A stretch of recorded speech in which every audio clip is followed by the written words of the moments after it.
Chosen one. Be still. The noise around you fades until only the sound of your own heartbeat remains. This is not coincidence. When time seems to pause and your soul begins to tremble, it means heaven has turned its eyes toward you. A door has appeared not in front of your body, but before your spirit. The air feels heavier, charged with quiet electricity. Something sacred is about to happen. It does not come with thunder or lightning, but with a whisper.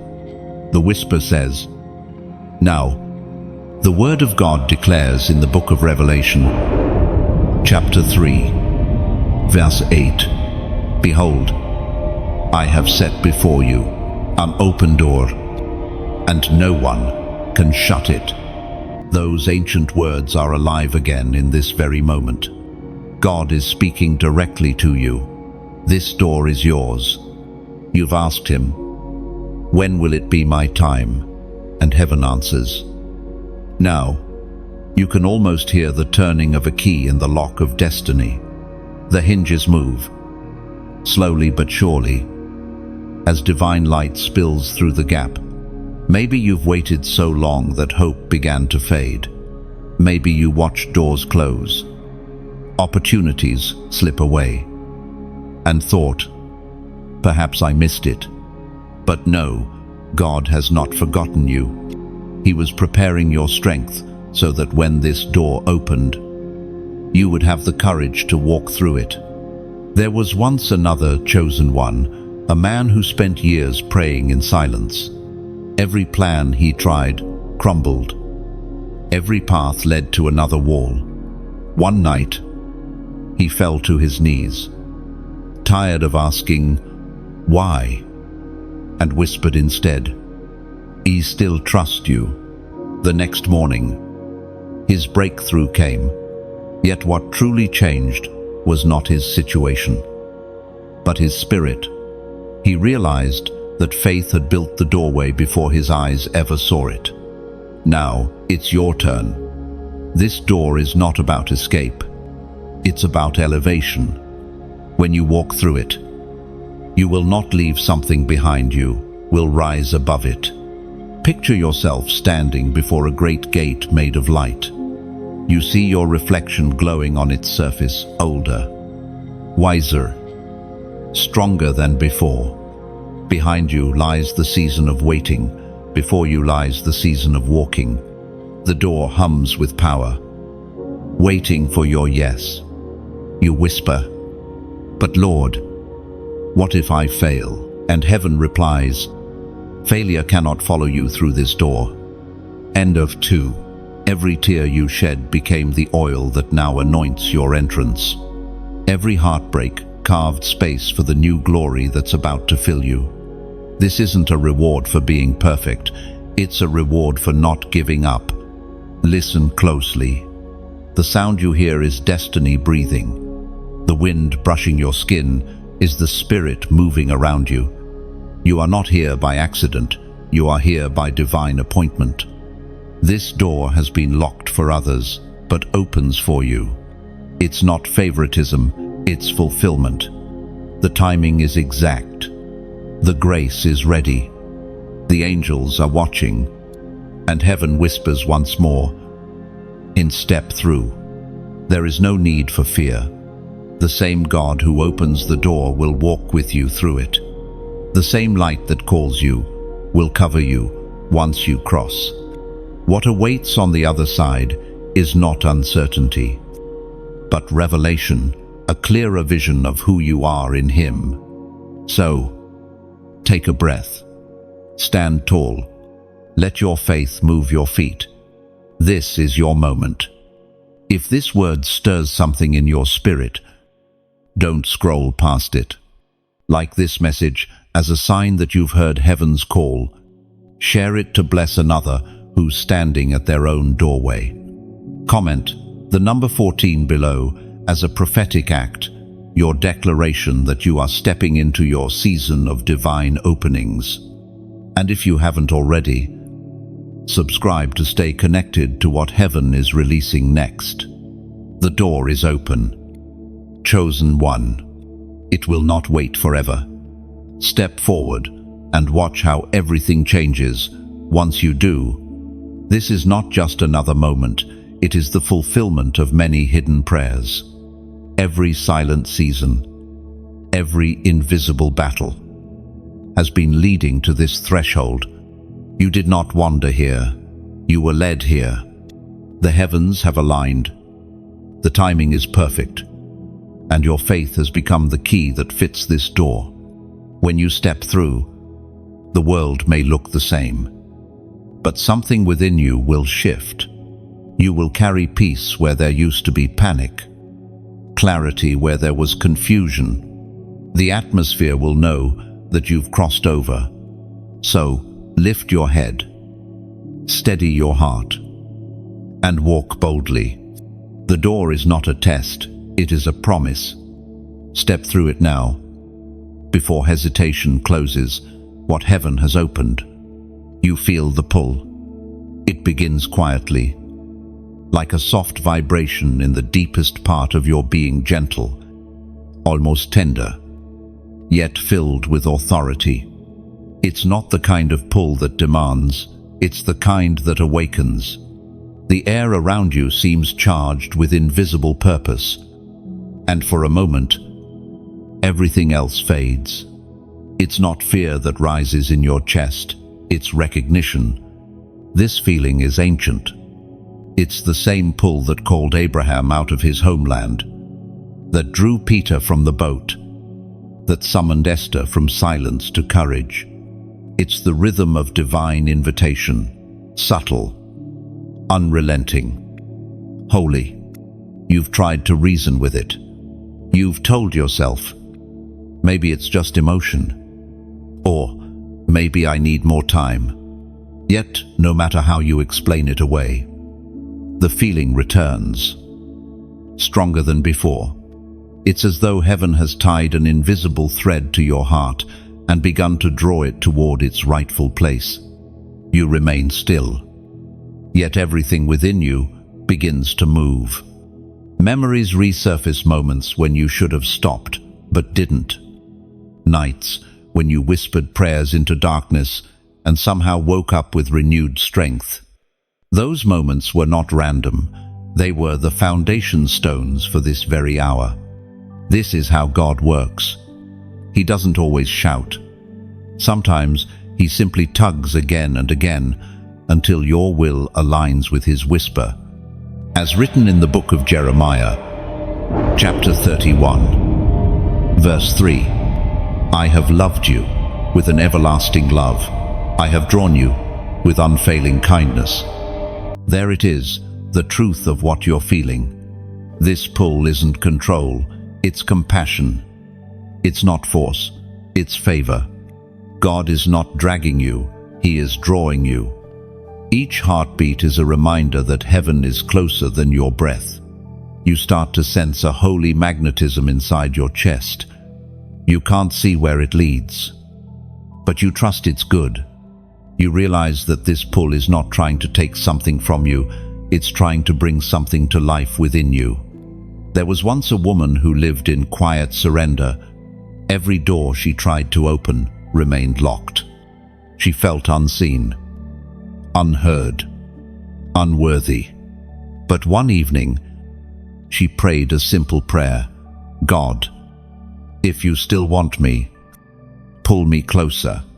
From that night on, everything began to shift, not outside her, but within. Her fears lost their voice. Her faith found its wings, and soon, opportunities began to chase her instead of her chasing them. The pull had changed her posture. That's what is happening to you. The pull is not punishment, it's preparation. It's shaping your response before the next command arrives. Sometimes it feels uncomfortable. It rearranges your desires, changes what satisfies you. People who once understood you may now look at you differently. That's because the frequency you're tuned to is not of this world anymore. The pull recalibrates your spirit to heaven's rhythm. You start to notice beauty in small things, the way sunlight filters through the curtains, the sound of distant laughter, the gentle hum of creation itself. All of it feels like confirmation. God is near. You begin to understand obedience is not about effort, it's about alignment. When you stop resisting, peace takes over. You no longer need every answer, you just need His presence. Imagine a compass trembling when it finds true north. That's your soul right now. The magnetic field of destiny has found you, and resistance only tires you. Yielding, however, sets you free. The pull grows stronger. It's not rushing you, it's refining you. It's peeling back layers of fear, revealing the courage that's been buried beneath disappointment. You realize that the same hands pulling you forward are the ones that have always carried you. There's no pressure to perform, only permission to follow. The pull is proof that you are seen. It is heaven's way of saying, you still matter. You are still chosen. So let the current guide you. Trust the tug. Every step you take in response becomes an act of worship. Every surrender, a seed of transformation. The pull will not end until you are exactly where you're meant to be. You close your eyes, and the pull becomes a rhythm, a pulse that matches your heartbeat. It doesn't demand proof. It only asks for permission. In the silence, you whisper, "Yes, Lord," and instantly, peace settles over you like a warm cloak. The unknown no longer feels like a threat. It feels like a promise waiting to unfold. As you breathe, the world seems to soften. The pull becomes less about direction and more about connection. You realize that being drawn by God is not about distance, but closeness. He is not calling you away from life, but deeper into it.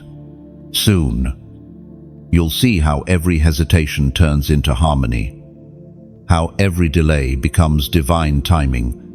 For now, simply follow the pull, because every step you take in trust is another doorway opening within you. The countdown begins. 14 minutes. It doesn't sound like much. Yet something in your spirit knows it's more than time. It's a divine window. Heaven counts differently than the clocks of men. 14 earthly minutes can hold the weight of an entire destiny. You sense the urgency, but it's not panic. It's holy precision. God has set an appointed time for everything, a time to move, a time to speak, a time to cross over. This is yours. The clock is ticking, not to frighten you, but to focus you.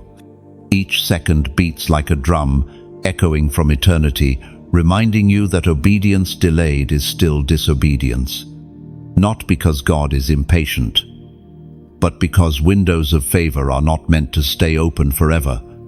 As spoken in the book of Ecclesiastes, chapter 3, verse 1, "To everything there is a season, and a time to every purpose under heaven." No, those words are alive right now. Every purpose carries a moment of manifestation. You've waited for years. Heaven has waited for your yes. The countdown doesn't represent pressure, it represents privilege. God is saying, I've synchronized this moment with your readiness. Imagine a rocket on the launch pad. For days, engineers prepare, check, and test. But there comes a moment when they can't delay anymore.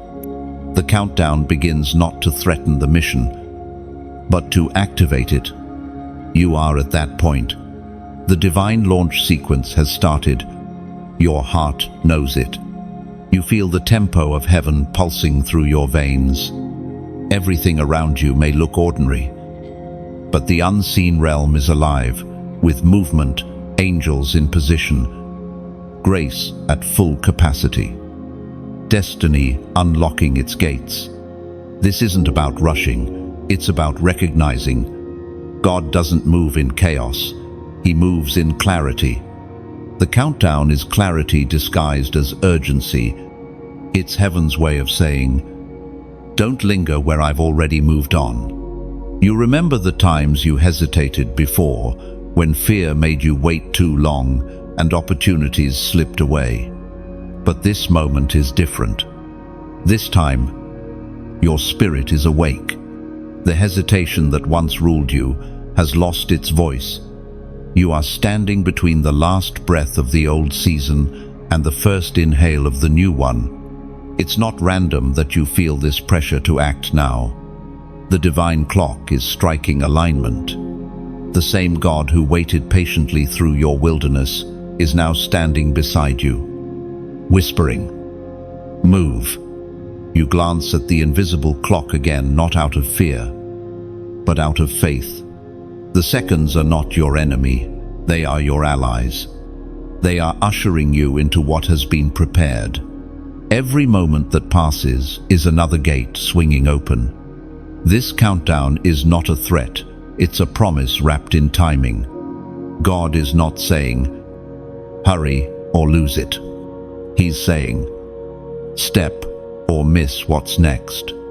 The difference is subtle but eternal. Think of a sunrise, if you sleep through it. The day still comes, but you miss the beauty of its first light. This countdown is your sunrise. You can't stop it, but you can choose to witness it, to participate in it. The presence around you thickens. You sense that what waits beyond obedience is not another test, but another level. The countdown becomes a song, and your spirit begins to sing along. You whisper again, I'm ready. Heaven smiles. Because readiness isn't perfection, it's willingness. God doesn't demand you to have all the answers. He just asks you to be awake enough to notice His timing. In these last seconds, your fear loosens its grip.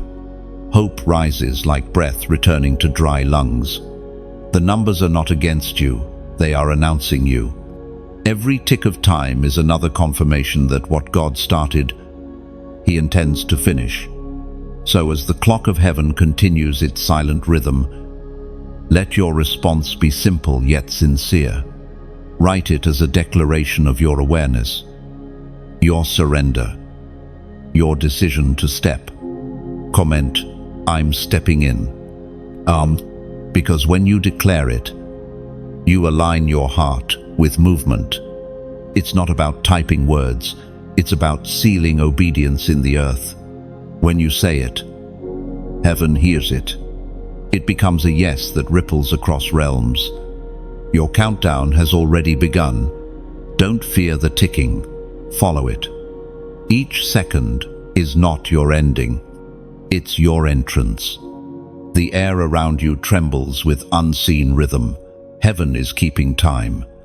Every heartbeat echoes the voice of God saying, now, the delay has expired, and destiny is already in motion.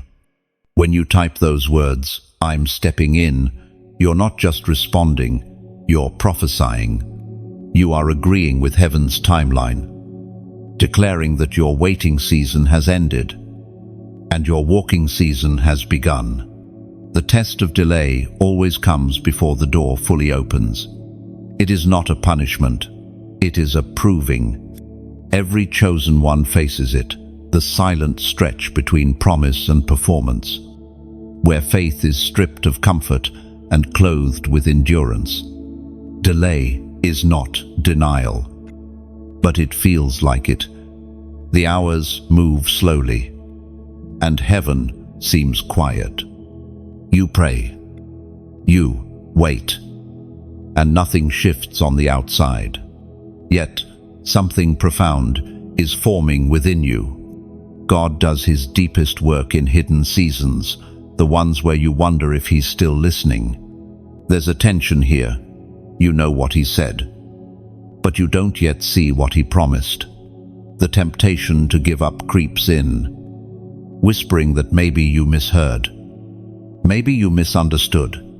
But the voice of truth is steadier than your emotions. It says, hold your ground.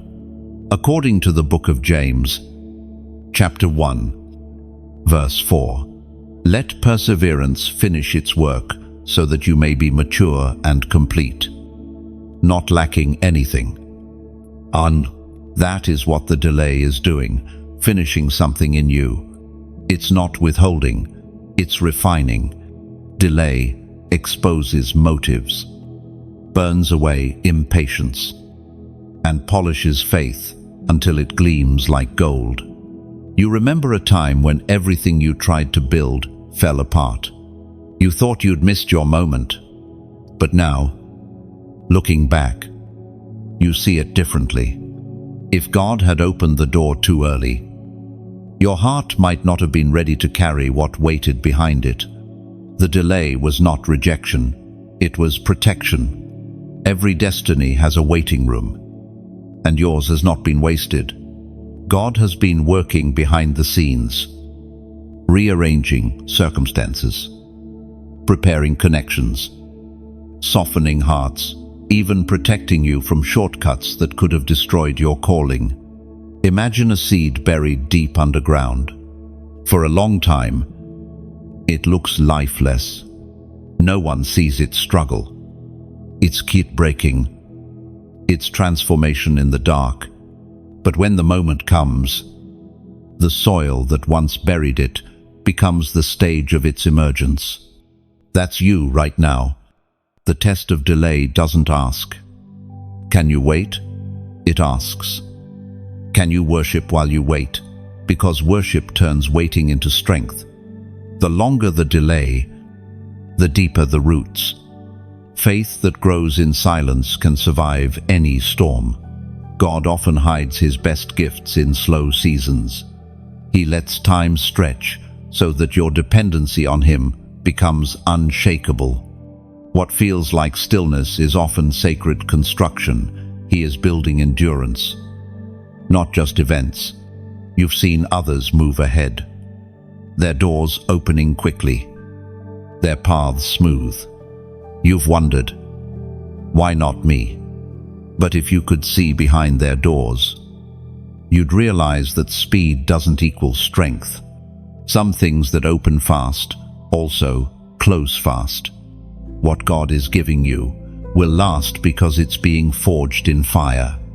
There was a man named Elijah who knew the pain of delay.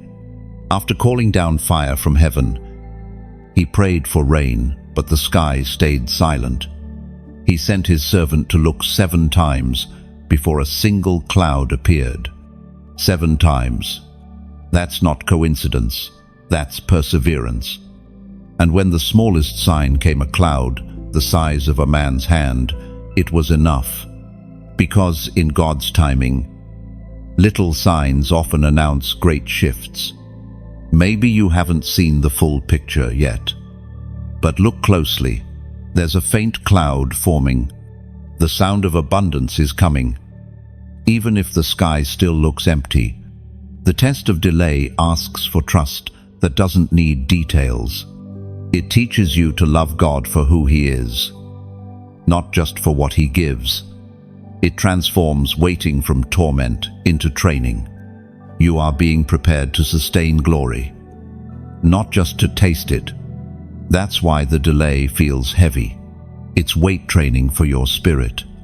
Every unanswered prayer is building strength to hold future miracles without breaking. And while you wait, heaven watches. Angels record your consistency, not your comfort. Every day you choose faith over frustration. Something eternal is being deposited in your soul. So, when nothing moves, when silence grows loud, when minutes feel like months, remember this: you're not stuck, you're being stretched. The test of delay is the holy space where destiny is strengthened. At the appointed time, the waiting will break. The same God who delayed the door will declare it open, and when he does, you'll understand why he made you wait. Because what you're stepping into needed the version of you that patience created. For now, breathe, hold steady. The pause is not empty, it's sacred. The silence you feel is not absence, it's strategy. God is still moving, even when you can't see him. Delay doesn't mean forgotten. It means the masterpiece isn't finished yet. The whisper becomes a roar. You've waited, endured, and now the voice that once spoke gently begins to thunder with clarity. What was once subtle is now undeniable. Heaven has shifted from invitation to instruction. There's a sacred difference between being called and being chosen. The called hear the sound. The chosen respond to it. And right now, something deep within you begins to rise. The voice of God no longer speaks in riddles, it speaks in rhythm.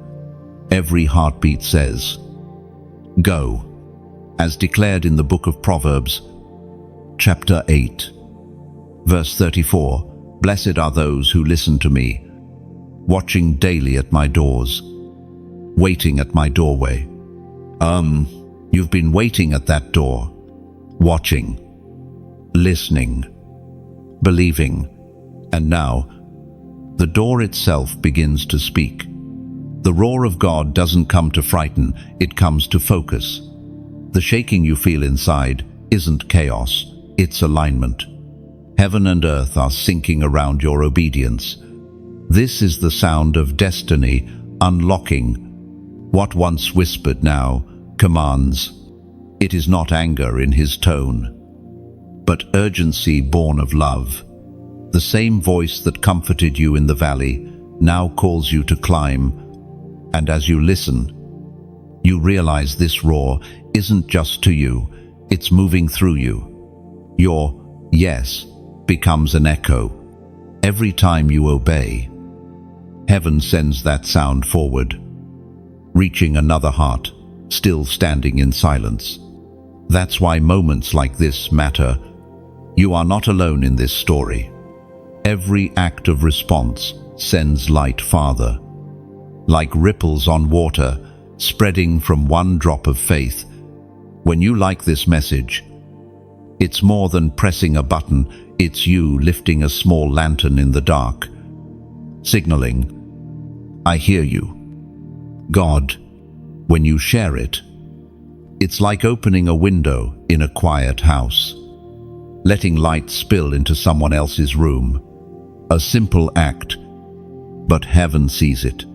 When you subscribe, you're not joining a channel, you're anchoring yourself to a stream of truth that keeps flowing even on the days when your own river runs dry.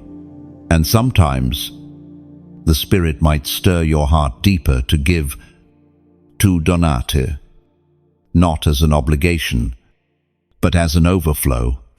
Picture this, a lamp burning in a night watchtower. The oil doesn't pour itself. Someone refills it quietly so the flame doesn't fade. That's what your giving does. It refills the light. It's not about paying for words. It's about helping them keep shining. Your generosity becomes like a drop of oil in a lamp that guides countless travelers home through the fog. No pressure, no demand, just invitation. If your heart feels stirred, give with joy. Let it be love made visible, for even the smallest flame, when shared, can light an entire valley. And if your season isn't one of financial giving, that's all right. Your prayers, your encouragement, your simple amen in the comments, all of it is oil. 2. The fire burns brighter because of every soul that tends it. The roar continues. It calls not for perfection, but participation. Heaven doesn't need your riches, it desires your reach. Together, we keep the sound alive. One voice, One action, one heartbeat at a time. When you like, share, or donate. You're not helping a person, you're helping a message. Keep breathing. You're ensuring that somewhere, someone hears what you once needed to hear. And in doing so, you become part of the roar itself, a voice echoing across generations, carrying light through every corridor of darkness. The whisper has become a roar, and now the roar becomes a movement. Step into it. Tend the flame. Add your oil, your echo, your yes. Because somewhere out there, another soul is waiting for the sound of your obedience. Every sound you release, every act of faith travels farther than you think. Heaven records every echo, every whisper of belief that escapes your lips. Nothing spoken in surrender ever disappears. It plants itself in eternity. When you give light, heaven multiplies it. One flame becomes 10. 10 become 100. The roar becomes a chorus. The whisper becomes a wave that washes over weary souls. What you sow in secret, God amplifies in spirit. There will come a day when someone you've never met will find this same message, and it will lift them the way it once lifted you. That's how divine generosity works. It circles back, always finding its origin in love. So let this be your prayer tonight. Lord, keep my flame alive, and let it light the way for another. Because in the end, giving isn't about loss, it's about legacy. Your light doesn't fade, it spreads. You stand before the threshold. The roar has quieted now, settling into a steady hum, a peace that feels alive, almost electric. You know what this means. This is the moment you've waited for, the one your spirit recognized before your mind could name it. The door is open. The invitation has been given. And now heaven watches to see what you will do next. You take a slow breath. Fear and faith wrestle for space inside your chest. Every part of you knows that once you move forward, there is no retreating. But still, you feel it, a force stronger than fear. It's courage, glowing from within. The same light that once guided Moses through the sea and David toward Goliath. You step. For one heartbeat, everything freezes. Even time seems to hesitate, as if heaven wants to witness this instant in silence. Then, as your foot touches the unseen line, you feel it like thunder rolling through your soul. Heaven rejoices quietly, not with noise, but with presence. You have crossed over. The light is different here, softer, clearer. It feels like peace wrapped in power. What once felt unreachable now feels familiar, as if your spirit has come home. You realize this journey was never about getting somewhere. It was about becoming someone. The door wasn't an escape.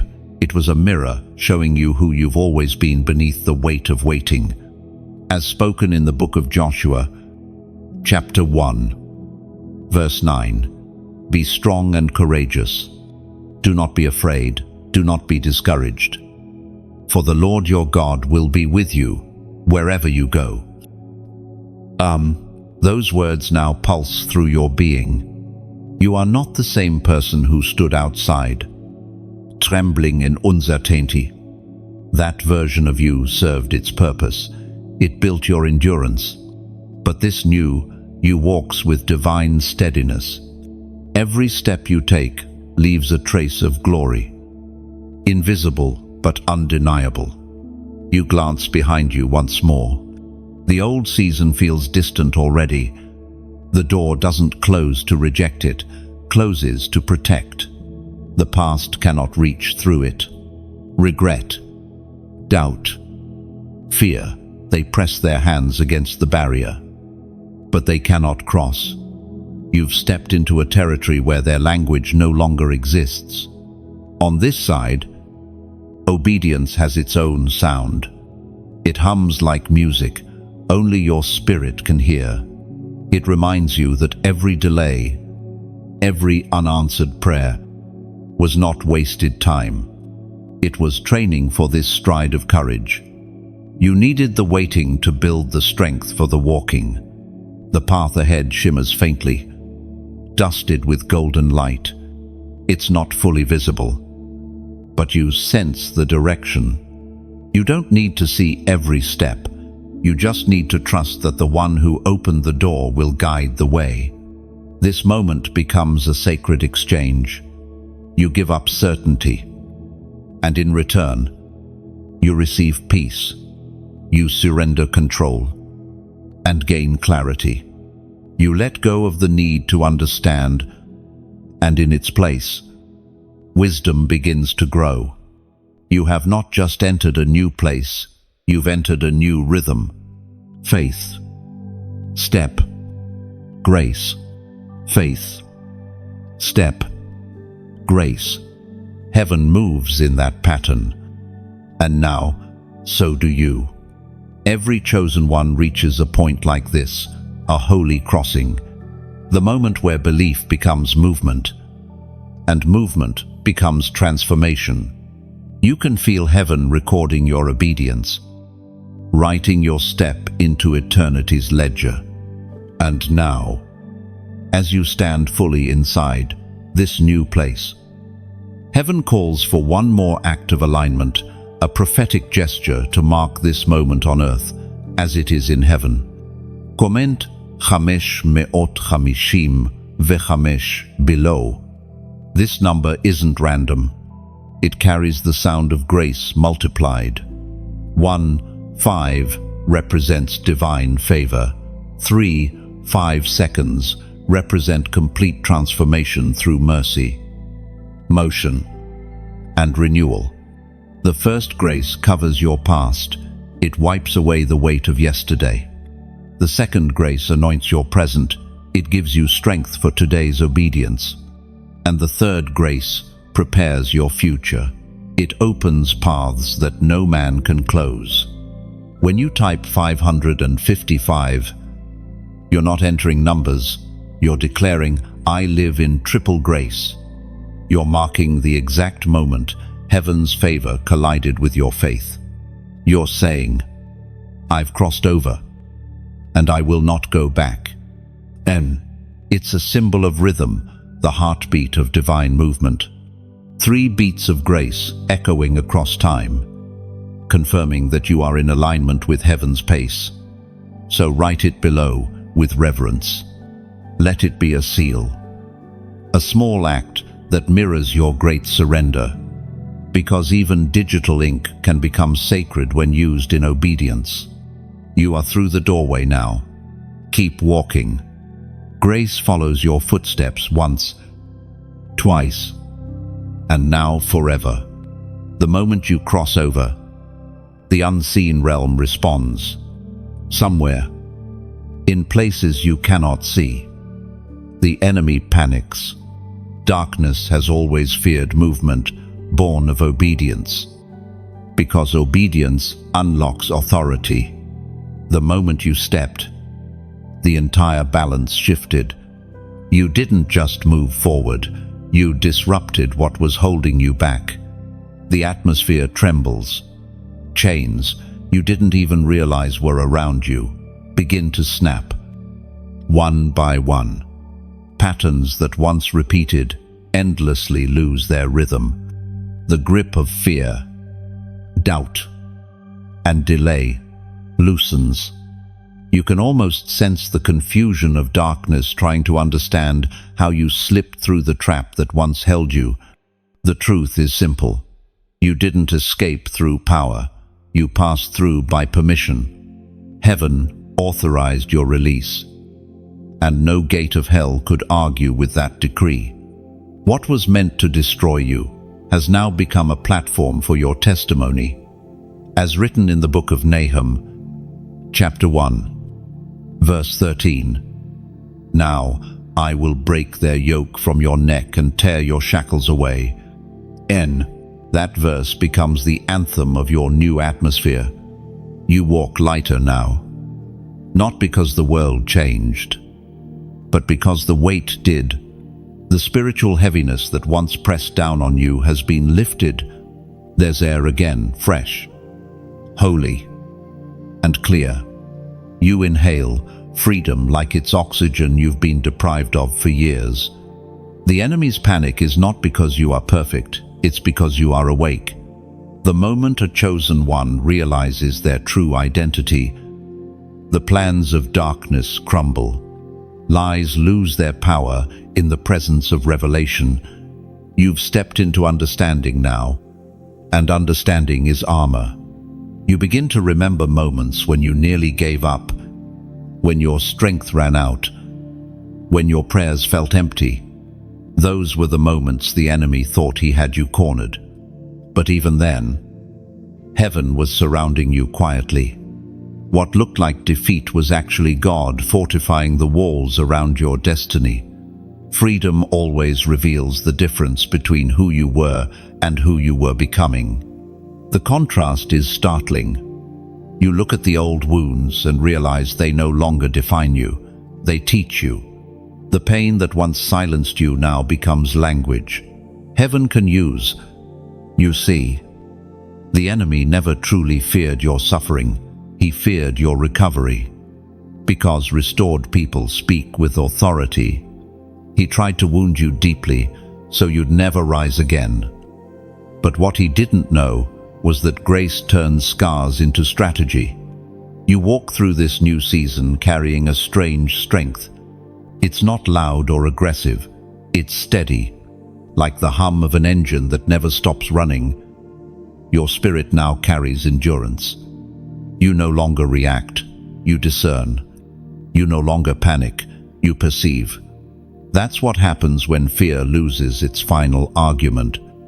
The battlefield has shifted. You're not fighting for victory anymore, you're fighting from victory. Every prayer, every act of faith, every refusal to quit was another stone laid under your feet, creating a foundation that darkness cannot shake. There's a new calm in your soul, one that comes only after surviving storms that should have destroyed you. Peace has become your proof that God's promises were never empty. The turbulence outside no longer dictates your temperature inside. You've become the stillness in the storm, not the victim of it. The enemy still tries. He throws old memories like arrows, hoping one will pierce. But each attempt fails because you've learned the secret. Don't fight shadows. Walk in light. Darkness cannot grip what keeps moving forward. It dawns on you that the greatest victory wasn't crossing the door. It was realizing who walked with you. You didn't come out alone. The same God who split seas, silenced lions, and calmed storms stands beside you, still. And that's what terrifies the darkness. Most you are no longer reachable by fear. You've been rewired by faith. Your words carry weight now. Your prayers carry power. And your peace carries presence. The panic of the enemy isn't about losing you, it's about losing influence over you. You've learned the art of standing. You've discovered that silence can be warfare, that peace can be a weapon, that rest can be resistance. You move forward quietly, knowing that the greatest proof of deliverance is not noise, but direction. You don't need to announce freedom. Freedom reveals itself in motion. Every step you take echoes through unseen realms. The chosen one has crossed. Heaven celebrates, and hell concedes. You feel it in the air, a stillness after the storm, a quiet victory humming through creation. Even the silence feels alive, testifying that the battle has already been won. This peace is not fragile. It's forged. It carries the sound of heaven's applause and the scent of freedom's fire still burning around you. The air shifts again. What was once a battlefield now becomes a furnace, not of destruction, but of purification. You have crossed the door, and immediately the refining begins. The light here is brighter, more revealing. It doesn't only show what's around you, it shows what's within you. Every impurity that hid in the shadows comes into focus. This is the holy fire, the kind that doesn't consume flesh. But consume pride, fear, and pretense. You thought crossing the door was the victory, but you're beginning to understand it was only the initiation. Freedom is not the absence of fire, it's the strength to endure it without losing form. The refining fire is not your enemy. It's the sculptor's flame, shaping gold into glory. As revealed in the book of Zechariah, chapter 13, verse 9, I will refine them like silver and test them like gold. They will call on my name, and I will answer them. And those words become the pattern of your new season. God doesn't test to destroy, He tests to reveal. Every trial is an unveiling, a removal of layers that once hid your purity. You feel the heat, yes, but you also feel His hands, steady and intentional. You realize the fire is not random, it's relational. The pain you feel in this refining is purposeful. It's not punishment, it's purification. Like metal placed in flame, the impurities rise to the surface so they can be wiped away. You are not burning down, you are being polished. The sound of the fire is not anger, it's affection. Heaven refines only what it intends to use. You start to remember all the times you asked God for increase, for anointing, for revelation, for elevation. And now, you understand why He waited. The weight of glory requires strength that only fire can build. Without refinement, blessing would crush instead of crown. It's strange, isn't it? The same fire that once terrified you now feels holy, almost beautiful. You begin to see its rhythm, its mercy. Every flicker seems to whisper, I'm not here to destroy you. I'm here to define you. Lie. The refining fire touches every part of you, your words, your thoughts, your intentions. It burns away comparison, jealousy, bitterness, and pride. What remains is simple, unshakable authenticity. You are being purified until only truth remains. This process isn't quick. Refining never is. Gold doesn't beg to escape the flame. It waits until the reflection of the refiner can be seen in its surface. That's what God is doing now. He's refining you until His image is visible in your character, not just your calling. There's a quiet ache in this phase, a sacred loneliness. The fire isolates. It separates what's real from what's temporary. People you once leaned on may step back. Environments that once felt comfortable may now feel small. But that's not loss, it's clarity.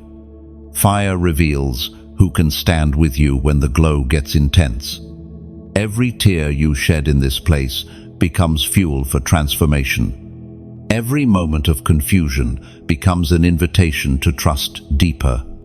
You stop asking, when will this end? And begin to whisper, what are you forming in me? That's when the fire shifts from pain to partnership.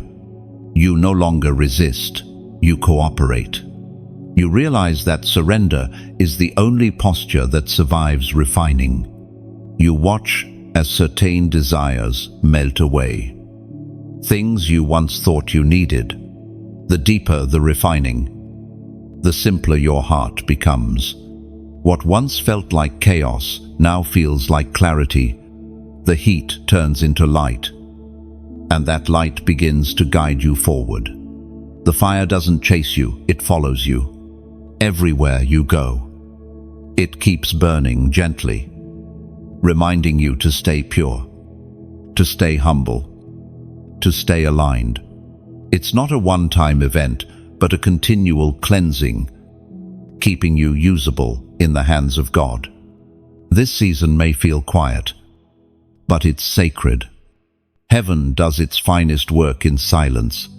While the world rushes, you are being tempered. Every spark of pressure becomes proof that you're being prepared for something heavier, something higher. The refining is never pleasant, but it's always prophetic. Fire never leaves things as it finds them, and when this season lifts, you will walk out different, stronger, cleaner, radiant with resilience. The impurities will have burned away, and the reflection staring back at you will no longer look tired or afraid. It will look like peace wearing armor, grace clothed in fire. You'll understand then why the refining was necessary, because without it, you would have carried ashes where God intended to crown you with glory. The furnace is not your enemy, it's your anointing room. The fire is not the end, it's the forge of your beginning. The fire has done its work. You emerge from it unburned, but undeniably changed. The air feels new, thinner, charged with revelation. You've crossed the door, endured the refining, and now you find yourself in a hidden corridor that only the obedient ever see. It's quiet here, but not empty. Every sound echoes with wisdom. This corridor isn't made of stone or brick. It's made of memory, of faith, of prayers you once whispered in darkness. The walls seem alive, pulsing faintly with the glow of words once spoken over your life. You trace your hand across them and realize these are the promises of God, engraved into eternity. You walk slowly, each step creating a low hum that resonates through the hall. The air itself seems to carry knowledge, as if revelation has a scent, something ancient and holy. You can feel heaven's attention here, like standing in a divine library where every breath carries understanding. As revealed in the book of Daniel, chapter 2, verse 22, he reveals deep and hidden things. He knows what lies in darkness, and light dwells with him. The hidden things are beginning to unfold. What once felt mysterious now feels magnetic. You don't have to chase revelation. It comes to you naturally because obedience has opened your spiritual eyes. The corridor isn't a reward, it's a responsibility. Every secret shown here will demand stewardship. You notice inscriptions shimmering faintly on the walls, phrases that look like fire written in light. Some are verses you once read without understanding. Now, they breathe. Others are personal moments when you nearly gave up, yet still chose faith. Heaven has recorded them here as testimonies written in glory. You stop before one inscription and feel its warmth radiate through your hand. It reads, "Every delay was design. Every detour was direction." The truth of it pierces deep. You finally see the pattern, how every closed door guided you to this corridor of clarity. This is what revelation feels like, not information, but illumination. It doesn't add more weight, it removes the fog. It reminds you that God was never silent. He was sculpting understanding at a pace your heart could handle. You recall the moments you cried, "Lord, why is this happening?" and heard no reply. Now you understand. Answers don't always come in words. Sometimes they come in awareness. The silence was never absence. It was incubation. The deeper you walk, the more you sense a rhythm. Revelation doesn't rush. It unfolds like dawn, layer by layer, soft and steady. Every truth you grasp unlocks another, like stepping stones across a glowing river. This hidden corridor is not just a place of knowledge, it's a place of transformation. You realize revelation doesn't just show you things about God, it shows you things about yourself. The same light that reveals mysteries also exposes motives. The corridor teaches humility before it teaches wisdom. And then you hear it softly. A voice not of thunder, but of tenderness. It says, "Remember, what you see here is not for display, but for direction." Some revelations are meant to be shared, others must be carried quietly until the appointed time. The light around you flickers gently, as if agreeing. You understand that this journey isn't about collecting insight, it's about carrying instruction. The corridor teaches discernment, knowing when to speak and when to stay silent, when to act and when to wait. You feel the gravity of this truth settle into you. The weight of revelation isn't heavy, it's holy. It asks not for speed, but for stillness.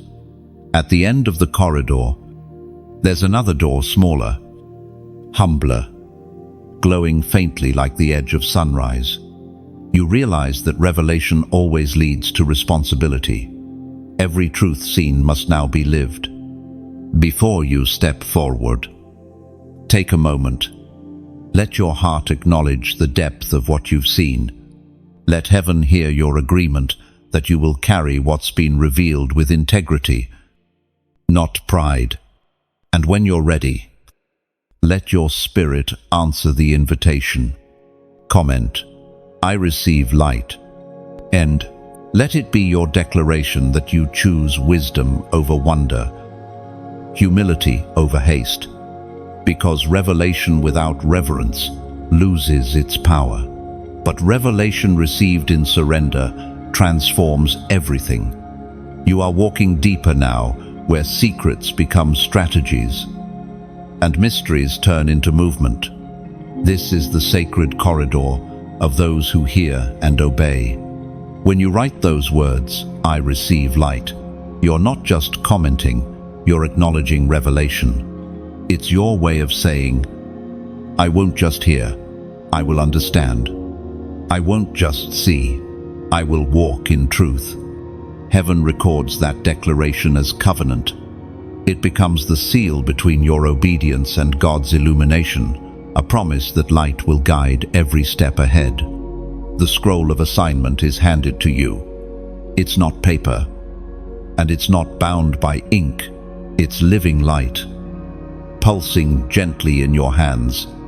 The moment you touch it, your heartbeat syncs with heaven's rhythm.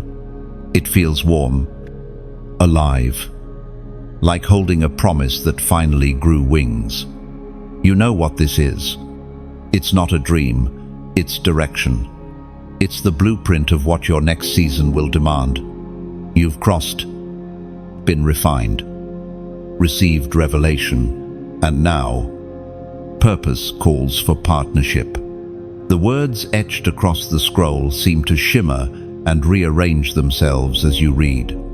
They speak directly to you, not in commands, but in clarity.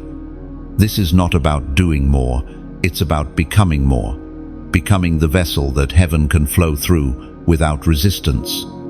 As written in the book of Habakkuk, chapter 2, verse 2, "Write the vision and make it plain upon tablets, that he may run who reads it."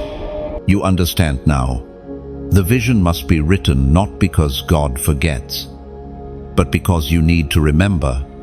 Vision fades when it isn't recorded. What you write today becomes the roadmap for tomorrow. When emotions try to blur the path, the scroll begins to unfold. and you see glimpses, faces, places, tasks, ideas. It's like a constellation of divine assignments waiting for your yes. You realize your purpose isn't one grand mission, but 1,000 small obediences stitched together by grace. You sit with it quietly. The light of the scroll reflects on your face, and you whisper, "Lord, make me faithful." It's not about greatness anymore. It's about obedience. You've learned that heaven measures success by surrender, not by scale. This assignment isn't heavy, it's holy. It's like a garden given into your care. Some seeds you'll plant, some you'll water, others you'll simply protect until they bloom. God never asks you to grow everything, only to tend what's placed in your hands. You sense the Spirit teaching you that vision is not a performance, it's partnership. You and God, building something eternal. One act of faith at a time. And as that awareness deepens, gratitude rises. You think of how many people this message might reach, how many souls are still standing at their own doors, waiting for a voice to remind them to step through. You realize your obedience becomes someone else's instruction. That's why these moments matter. Why this message matters. It's more than words, it's a seed. When you like this message, it's as if you're watering the soil where hope grows. A simple gesture, yet it tells heaven, this word found good ground. When you share it, imagine tossing a handful of light across the internet's endless night sky. You never know who will look up, see that glimmer, and remember that they, too, are chosen. When you subscribe, think of it as keeping your window open to the wind of revelation. It's how you stay connected to the current of truth that keeps flowing through these messages. And if you ever feel led to go further, to donate, to help sustain the flow of light, let it be like pouring oil into a lamp. Each drop, freely given, keeps the flame steady for those still searching in the dark. This is not about obligation, it's about illumination. You're not funding a platform, you're fueling a purpose. You're not paying for words, you're partnering with heaven to keep the voice of faith alive in a world desperate to hear it.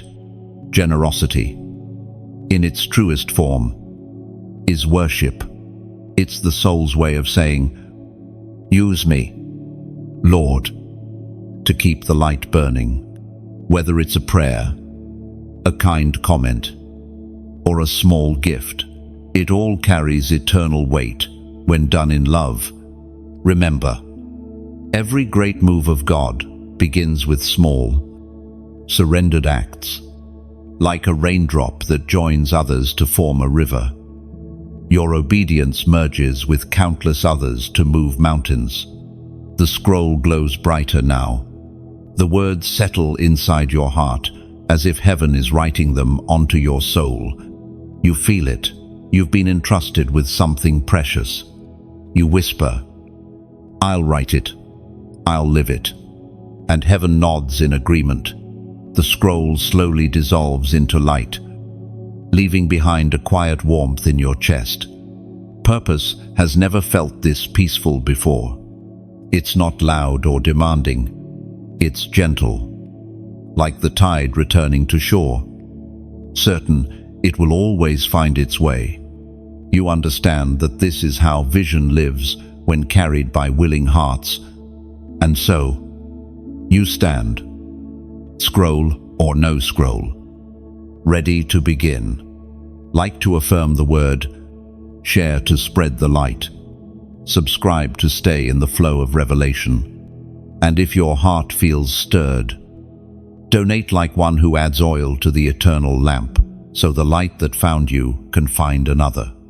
This is not obligation, it's invitation. A chance to keep the vision running, because when heaven entrusts you with light, The most beautiful thing you can do is help it reach farther. The moment you receive the scroll, the world around you begins to shift. It's subtle at first, a change in tone, a new rhythm in the air. The familiar starts to tremble. What was once comfortable begins to feel foreign. The fracture of the familiar has begun. This is the part most people aren't prepared for. They imagine purpose as a straight line forward, not realizing that before new things can grow, old things must be broken. You feel the breaking now, not as punishment, but as preparation. God doesn't destroy what you love. He dismantles what limits you. The foundation you once stood on begins to crack, not because it's weak, but because it's too small for what's coming next. The walls that once protected you now confine you. The patterns that once brought peace now stir restlessness. Heaven is rearranging your environment to match your elevation. As written in the book of Hebrews, chapter 12, verse 27, the words "once more" indicate the removing of what can be shaken, that what cannot be shaken may remain. You begin to understand. The shaking is not against you, it's for you. God shakes loose everything temporary, so the eternal can stand firm. What is rooted in Him will endure. What is not will fall away naturally. And it starts gently. Conversations that once flowed begin to fade. Certain relationships lose alignment, not in anger, but in divine release. You sense the Spirit whispering, "You can't take everything with you." Some people were meant to walk with you for a chapter, not the entire story. At first, it hurts. Change always does. Familiarity feels safe because it doesn't challenge you. But growth has never been born from comfort. You remember the caterpillar that once wrapped itself in darkness, believing it was the end, only to emerge with wings. That's you now, caught between cocoon and flight. You start to see the difference between attachment and assignment. Some things you held onto were never meant to last. They were scaffolds for the building season. Now that the structure is strong, the scaffolds must come down. You cannot grieve what was only meant to support your becoming. The fracture deepens, but it's holy. You begin to hear God in the breaking. He speaks louder in transitions because He knows that's when you listen the most. He's not taking from you. He's making room for something larger. There's a story hidden in every fracture. A vase must break to be remolded. A seed must split before life bursts out. Every act of divine breaking carries within it a blueprint of rebirth. You look around and see old dreams fading, not because they failed, but because their season has fulfilled its purpose. Even dreams have expiration dates when they've accomplished their assignment. Sometimes, the fracture isn't external, it's internal. You begin to outgrow your own patterns, your old ways of thinking. The beliefs that once anchored you now stretch and strain as new revelation enters. You find yourself saying, "I can't see things the same anymore." That's not instability, it's evolution. There is grief in growth. It's the kind of ache that accompanies every metamorphosis. You find yourself mourning what was once beautiful but no longer fits. That's okay. Holiness and heartbreak often share the same space during transformation. You begin to sense that every break is creating capacity. Every time something falls away, more space opens inside you for God's fullness to dwell. It's as though your spirit is being remodeled, old walls torn down so new light can flood through. You pause and realize that maybe this is what surrender truly looks like, not resisting the break, but trusting the builder. The world around you might call it loss. Heaven calls it alignment. The ground beneath your feet shakes, but something deep within remains steady. The unshakable part of you, the faith forged in fire, begins to rise. Slowly, clarity replaces confusion. You see now that not everything that ends is tragedy. Some endings are promotions in disguise. God removes what limits, so you can rise without resistance. Even as things shift, peace remains. Not the fragile peace of everything staying the same, but the firm peace of knowing you're held in divine hands. The fracture doesn't mean you've lost stability, it means you're stepping into strength. You are being rebuilt, not ruined. One day, when you look back, you'll see this season not as destruction but as design. You'll recognize the wisdom in every loss and the mercy in every letting go. This is not the breaking of failure. It's the sound of your spirit expanding to fit your future. The shaking has quieted, and in its aftermath comes something unexpected: stillness. You stand in a silence that doesn't feel empty but sacred. It's the calm after surrender, the breath after the breaking, and in that silence, heaven moves again, not loudly this time, but with precision. Something unseen descends upon you. It's not a wind or a voice. It's presence. You feel it settle gently around your shoulders, like invisible oil soaking through your soul. This is the sound of sealing, the divine confirmation that what began in obedience has now been approved by heaven. You sense angels nearby, not as glowing figures, but as a weight of peace. The atmosphere thickens, yet it doesn't suffocate, it sanctifies. You know without question, the process is complete. The door has been crossed. The fire has refined. The fracture has formed you, and now the seal is set. This is what divine completion feels like. Not triumph, not noise, but quiet, authority. Heaven never needs to announce its approval. It simply leaves evidence. You feel it in the way your heartbeat slows, in the way your thoughts still. God doesn't shout his affirmation, he writes it into your peace. As declared in the book of Ephesians, chapter 1, verse 13, when you believed, you were marked in him with a seal, the promised Holy Spirit. Lo, those words now come alive in you. The mark of heaven is not seen on your skin, but felt in your spirit. You carry an invisible signature that says, "This one belongs to me." The seal is not a decoration, it's a declaration. It tells every unseen force, every spirit of opposition, every whisper of doubt, that your identity is no longer up for negotiation. The seal speaks before you do. It goes ahead of you, opening doors and closing traps you didn't even see. You begin to understand why the fire had to come first. Unsealed things leak, and God cannot pour glory into a vessel that hasn't been sealed by surrender. The process wasn't just about proving your strength, it was about preparing your capacity.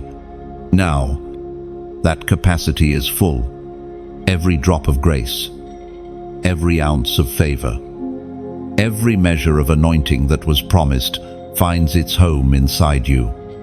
The seal locks it in, ensuring nothing will be wasted. There's something holy about being sealed. It's the moment heaven says, "It is done."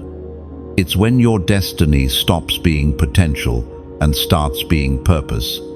You sense the Spirit whisper, "You are now marked for movement." Wherever you go, the seal travels with you. It's protection, permission, and promise all in one. You don't need to fight for validation anymore. The mark of God has already spoken for you. You look back at the path behind you, the door, the fire, the corridor, the fracture, and realize every phase was leading to this moment. The sealing doesn't erase the scars, it sanctifies them. Each mark becomes a testimony. Each wound, a window for light to shine through. The air around you glows faintly now, as if heaven itself acknowledges the change. You feel taller inside, too stronger, not because pride has risen, but because purpose has settled. This seal will not prevent storms, but it will protect you through them. The sealed cannot be stolen. The marked cannot be mistaken. Once heaven stamps approval, no power in hell can reverse it. You breathe deeply, and something like joy rises quiet. Mature, grounded joy, not the kind that fades with emotion, but the kind that rests on revelation. You understand now that divine sealing isn't an ending, it's an equipping. From this point forward, your words will carry weight. Your prayers will shift things. Your presence will disrupt darkness, not because of who you are, but because of the seal you carry. And now heaven calls for one small, visible act, a prophetic gesture to acknowledge what has been sealed within. Comment, 440 ve'arba below. This number is not coincidence, it's confirmation. 4 is the number of stability, of foundation, of divine order. 444 means your life, your purpose, and your calling are now aligned with heaven's structure. It declares, what God builds in me cannot be shaken. When you type 444, you're not typing digits, you're declaring alignment. You're saying, my process is sealed. My purpose is secure. My next season stands on divine foundation. And the seal is more than protection, it's partnership. It's heaven's way of saying, I trust you now to carry what I've given. So breathe it in. Feel the weight of glory settle. Light, yet undeniable. This isn't the end. It's the beginning of movement under divine authorization. You are sealed, chosen, and sent, marked by mercy, approved by grace. 444, the sound of your stability. You begin to notice the difference immediately. There's a quiet strength surrounding you now, an unseen authority that walks before you. The air feels lighter, but you carry weight, the weight of glory. It's not a burden that bends your back, it's a mantle that straightens your spine. You move differently because you are different. Heaven has sealed you, and now glory rests upon you like a royal garment. It is not visible to the human eye, but creation recognizes it. Even the unseen world adjusts its posture when you enter the room. The glory of God doesn't shout, it radiates. It's the kind of power that moves through gentleness, the kind that turns presence into atmosphere.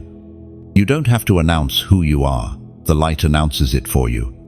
As written in the second letter to the Corinthians, chapter 4, verse 7, we have this treasure in jars of clay to show that this all-surpassing power is from God and not from us.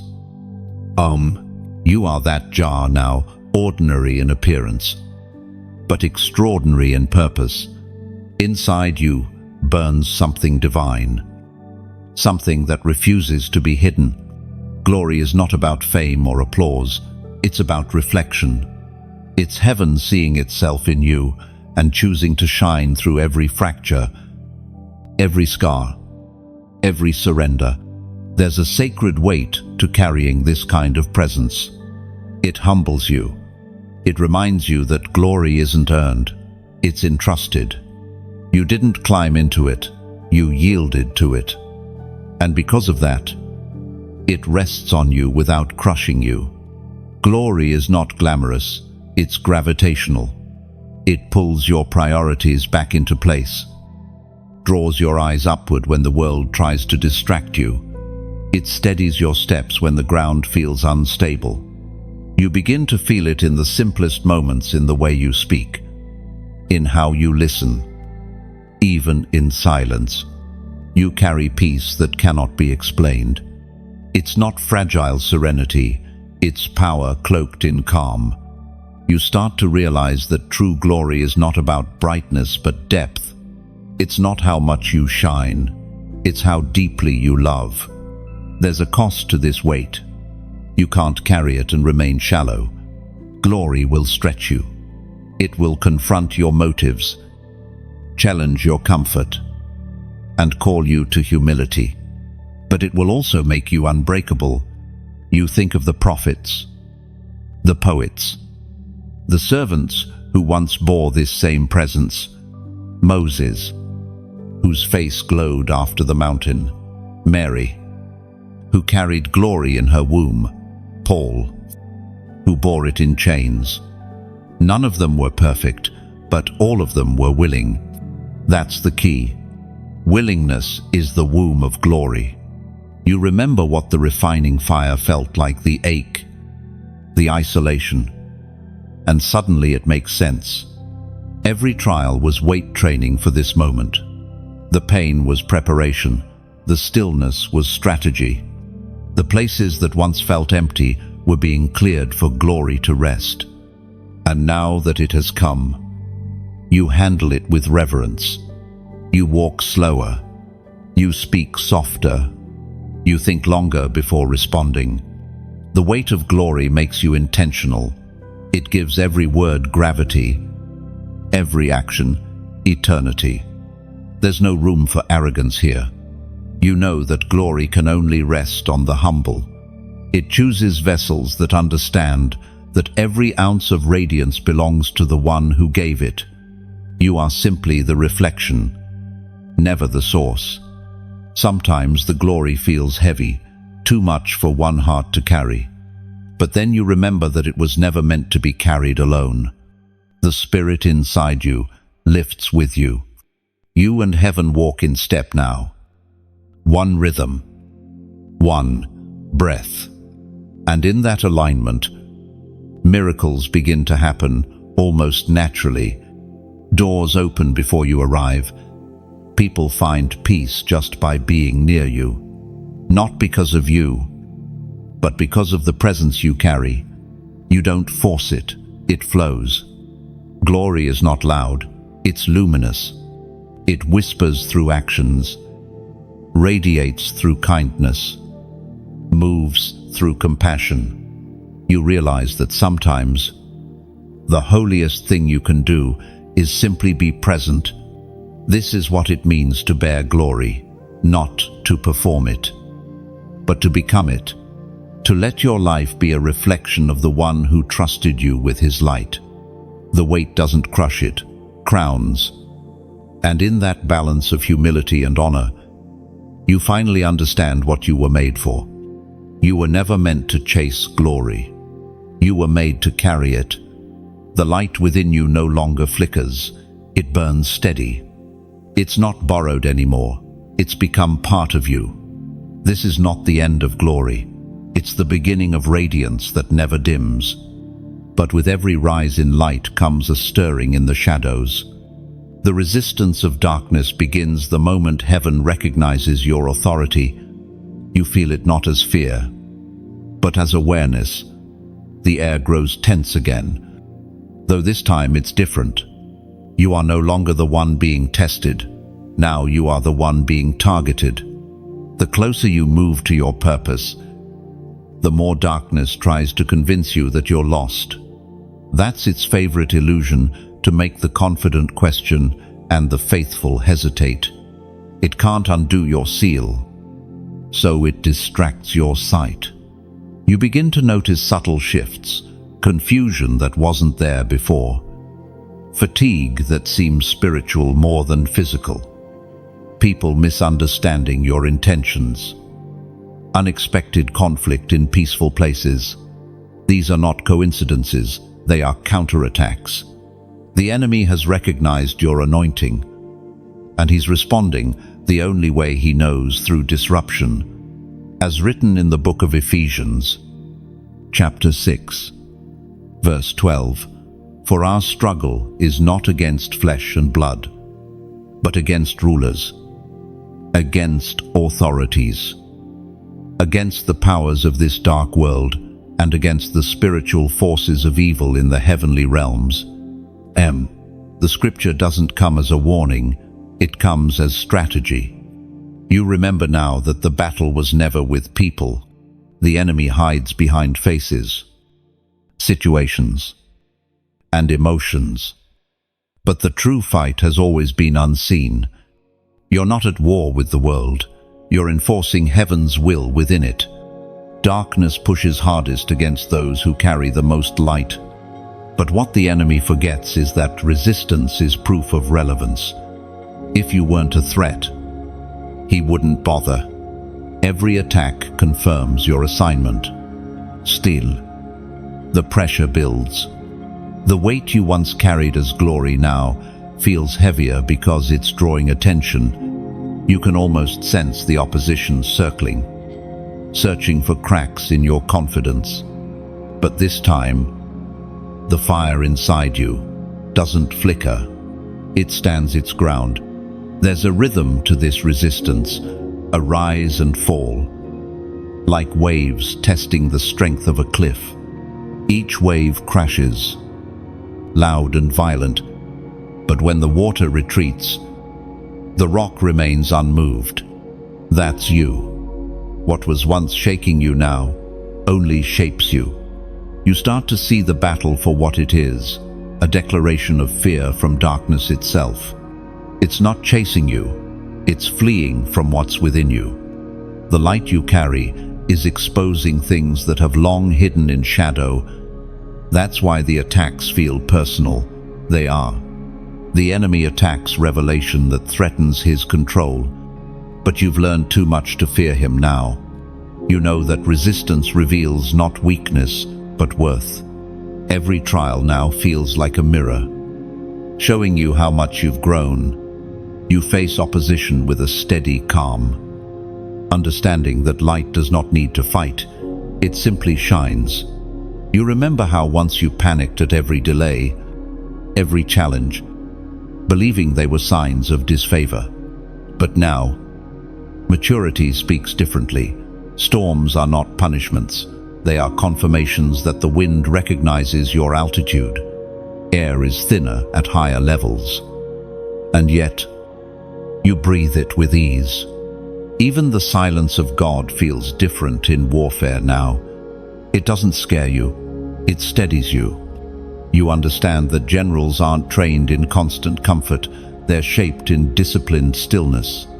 When God seems quiet, He's usually positioning you. The resistance will come in waves, sometimes in whispers, sometimes in weight.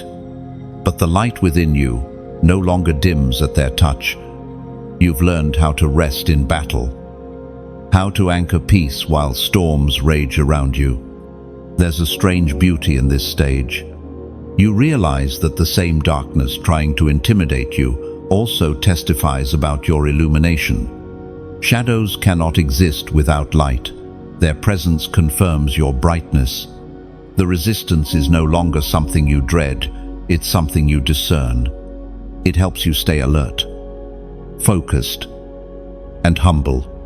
You begin to thank God, even for opposition, because it keeps you dependent, keeps you sharp, keeps you surrendered. Every attack becomes an opportunity to reflect more of Him. Every struggle becomes a stage for grace to prove its power. You no longer pray for the absence of battle. You pray for clarity of aim. Darkness can roar, but it cannot reign. Its noise may rise, but its power is fading. The seal you carry, the glory you bear, and the peace you protect are more than enough to silence its chaos. You stand tall now, not defiant, but unafraid. The resistance of darkness no longer surprises you.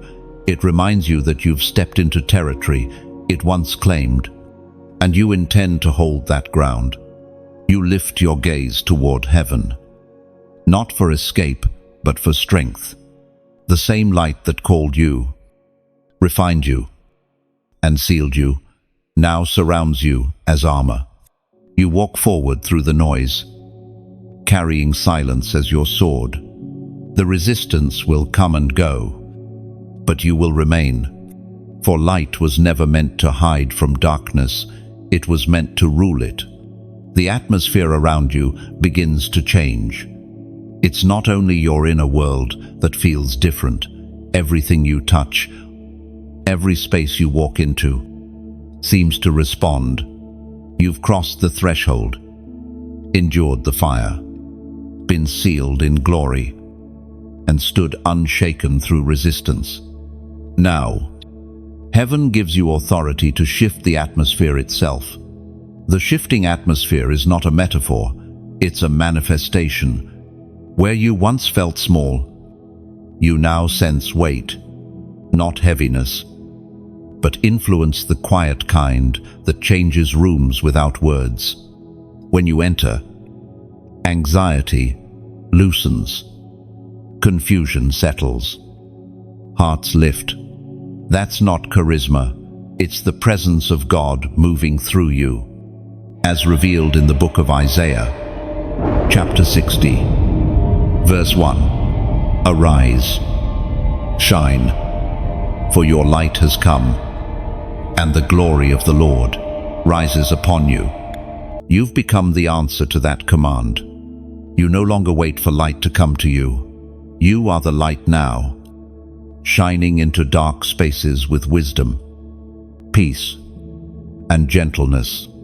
Your very breath carries anointing. You realize it's not about being noticed, it's about being useful. And when heaven's presence rests on you this way, the world around you can't help but respond. Some are drawn to it, others are unsettled by it, but none remain unchanged. Atmospheres shift because you've stopped reacting to them, you've started reframing them. You see someone anxious, and peace rises in you. You see division, and compassion awakens.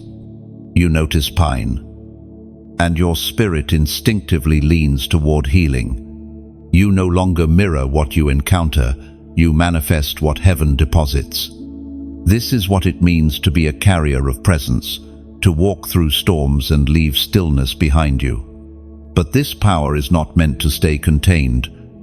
What you carry multiplies when shared. Words spoken from a pure heart have ripple effects that stretch far beyond your awareness.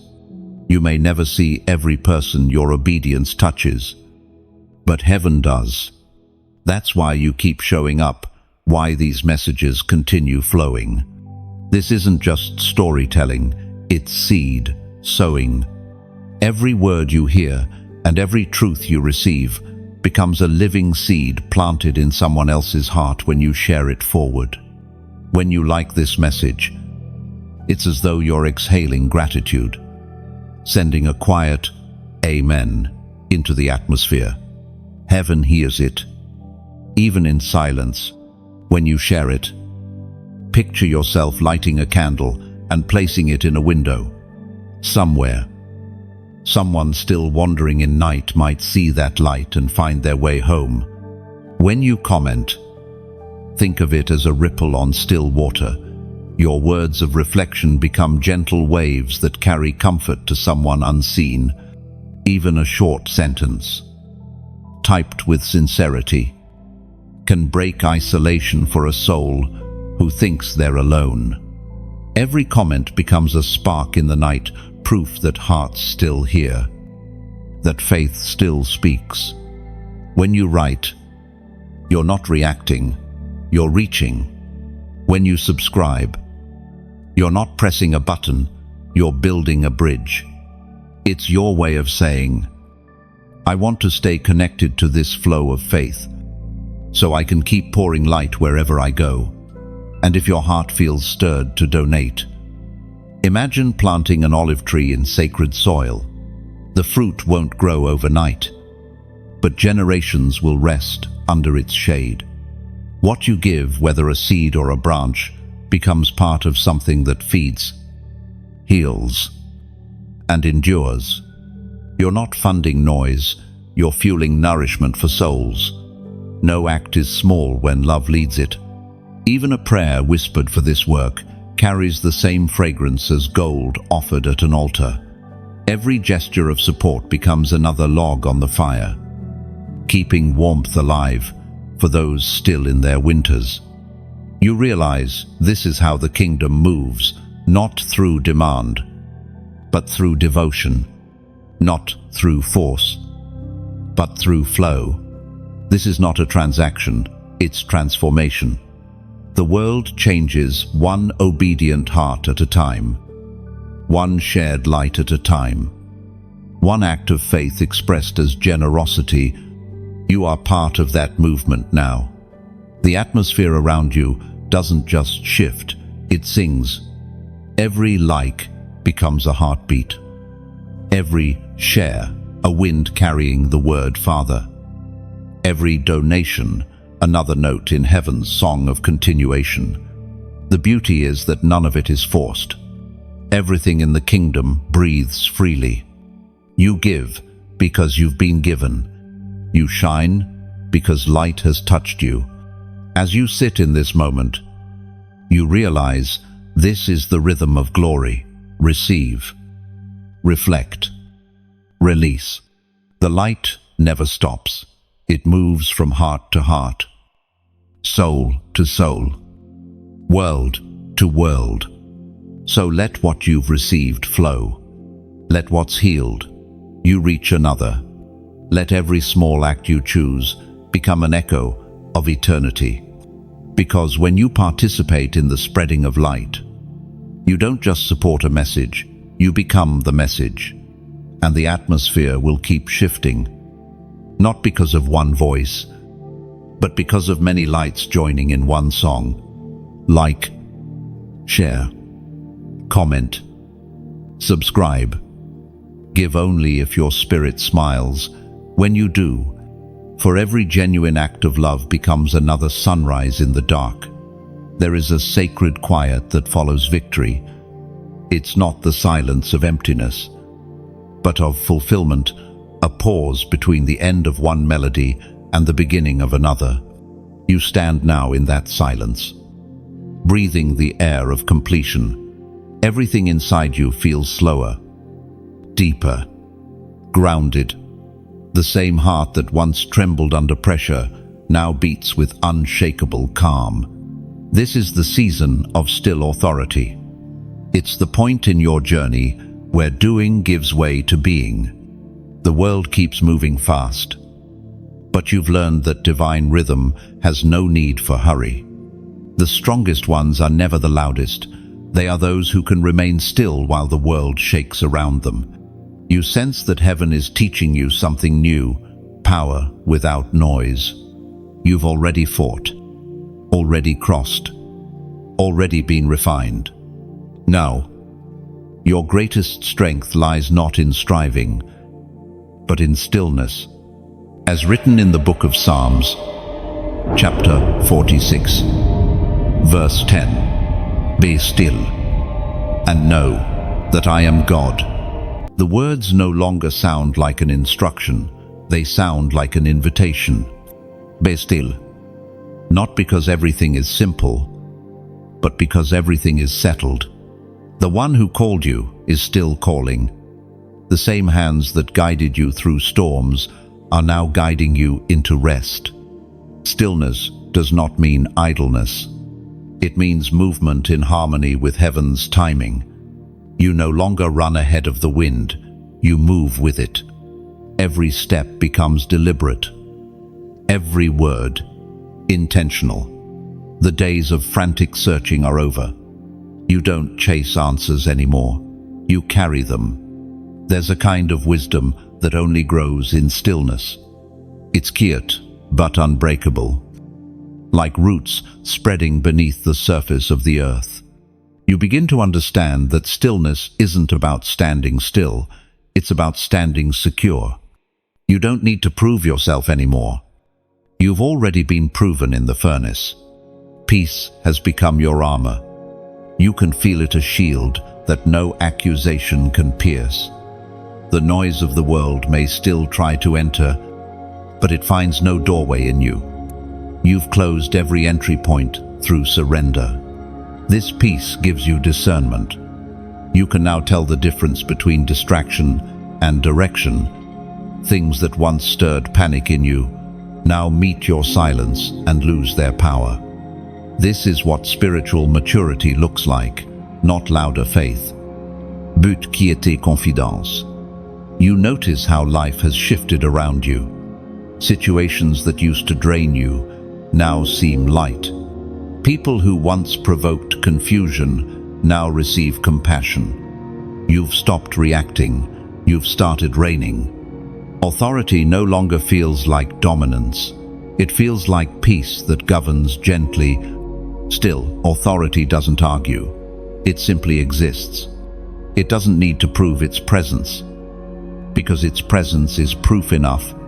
That's what you carry now, the calm confidence of someone who has seen storms and learned they end eventually. There are still winds. Of course, there always will be. But now, instead of trying to control them, you listen. Some winds bring warnings, others carry whispers. You know the difference. You've learned that every gust serves a purpose to remind you that even air obeys divine order.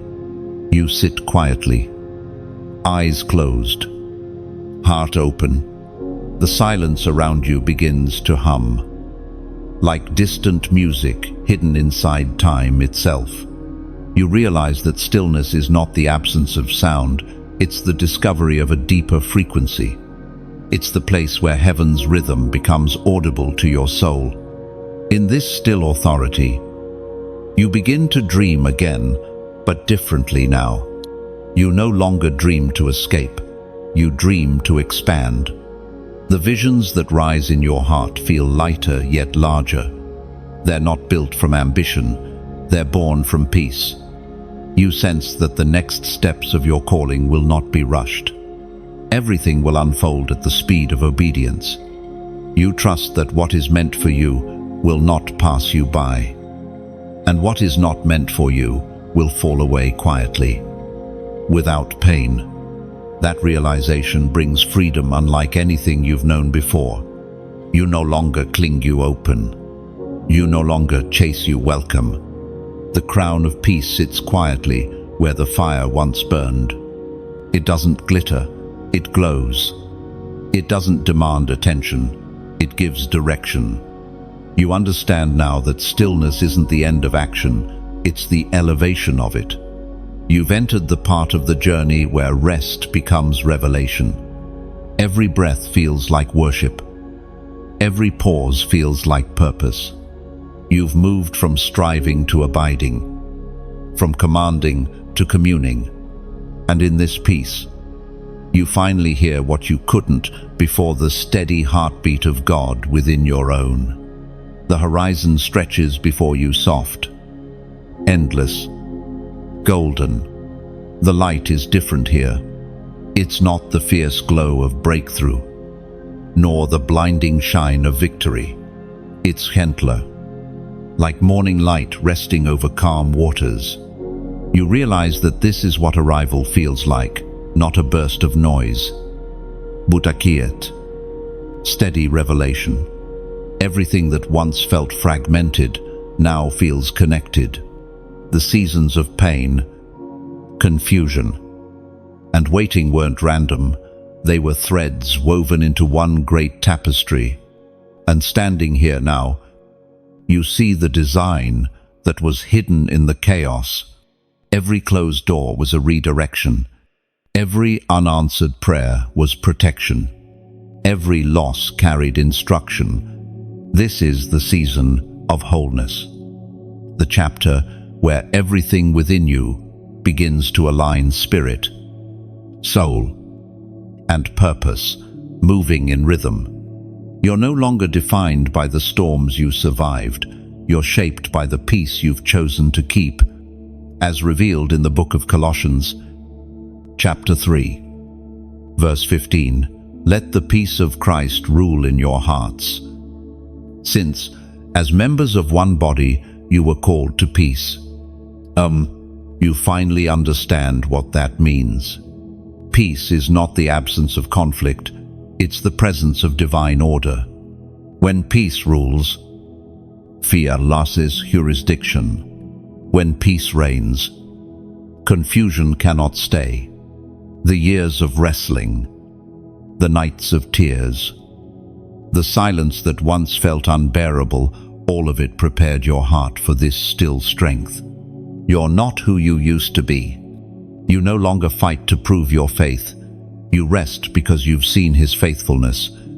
Wholeness is not about perfection. It's about integration, the merging of the broken and the healed, the old and the new, the human and the holy.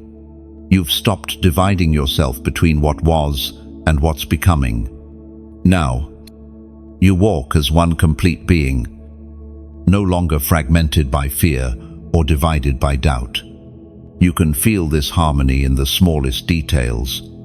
Your breath feels deeper. Your prayers come slower, but stronger. You speak less, but mean more. You move gently, yet carry weight. It's as if your soul has found its natural rhythm, again, the same rhythm heaven has always had. The journey behind you no longer hurts to remember. You can look back now without flinching. What once bled now blesses. The memory of pain no longer burns. It glows with wisdom. You no longer resent the process, you revere it. You see how each season prepared you for the next. The delay taught you dependence. The refining fire taught you focus. The resistance taught you resilience. The stillness taught you stability. Together, they built the architecture of wholeness inside you. You begin to notice how peace changes everything it touches.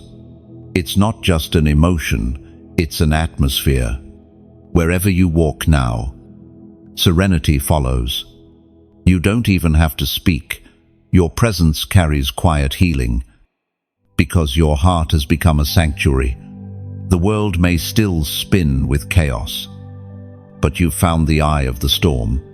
It's where heaven meets earth, not above you or around you, but within you. That's the miracle of wholeness. God didn't just change your circumstances, He changed your composition.